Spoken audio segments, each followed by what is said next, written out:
Jangan lupa untuk subscribe YouTube channel Metro TV News dan nyalakan notifikasinya.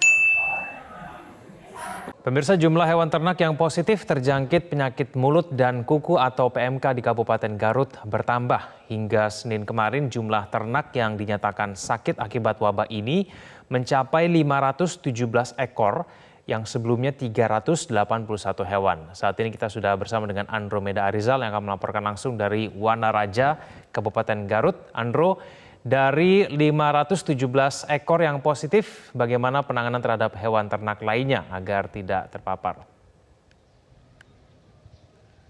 Ya, selamat siang Egan dan juga pemirsa. Kalau kita melihat dari data sendiri, ini sudah sebanyak 709 hewan ternak tentu yang diperiksa. Ini 517-nya terpapar PMK. Dan salah satunya kami pantau untuk di Desa Wanaraja sendiri, ini ada 157 yang terpapar, terutama di 14 petani yang ada di Desa Wanaraja. Tadi pun kami sempat bertanya kepada salah satu peternak menjelaskan bahwa dengan adanya wabah PMK ini tentu memberikan dampak yang cukup besar, terutama dari segi bisnis dan juga kebutuhan dari sapi. Karena kecenderungannya dengan ada penyakit ini, biaya perharinya pun juga cukup tinggi. Bahkan tadi pun menjelaskan untuk per ekor sapi, baik itu obat, antibiotik, dan lain sebagainya, ini mengeluarkan biaya 50.000 per ekornya. Lalu untuk lebih jelasnya, kali ini saya sudah bersama dengan salah satu peternak di Wanaraja. Kang, selamat siang sebelumnya. Kang, kalau bisa dijelaskan ini upaya yang dilakukan terutama dengan ada wabah PMK ini seperti apa? Ini kan hampir 80% begitu Kang terpapar. Kalau memang posisi hari ini kita memang sudah bisa kita konfirmasi bahwa sapi yang terpapar sudah lebih dari 80% gitu Pak. Posisi hari ini kita memang masih treatment sendiri Pak. Kita treatment sendiri, kita gunakan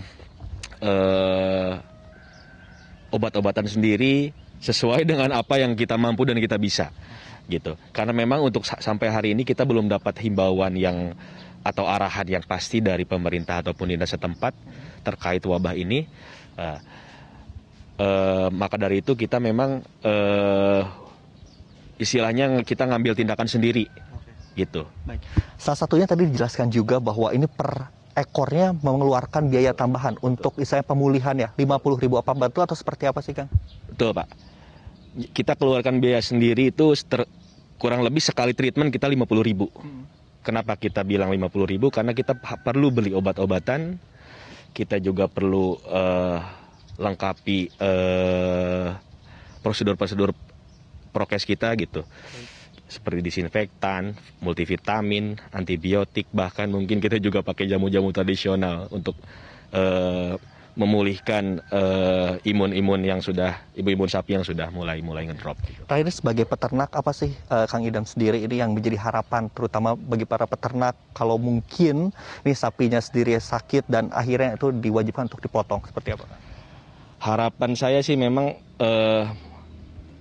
kita diberikan perhatian yang lebih karena memang wabah ini sangat menggembarkan dunia sapi gitu khususnya. Apalagi memang kami di sini yang terkena wabah juga kami juga dengan adanya himbauan-himbauan yang kami dengar juga kami menjadi bingung gitu Pak. Ini harus apa? Lalu lintas misalkan kita harus melakukan treatment seperti apa agar menyelamatkan sapi-sapi kami begitu. Terima kasih Kang. Dan pemirsa, kalau mungkin kita lihat sendiri, selain itu juga sapi-sapi yang ada ini memang dipisahkan antara yang sehat dan juga yang sakit. Bahkan ada ruang isolasi khusus begitu bagi sapi-sapi yang terpapar PMK, sehingga sapi yang sehat dan sapi yang terpapar PMK ini tidak bersatu dalam satu kandang. Egan. Ya, baik Andro, lalu penanganan apa saja yang dilakukan oleh peternak agar jumlah sapi yang terpapar ini tidak terus bertambah?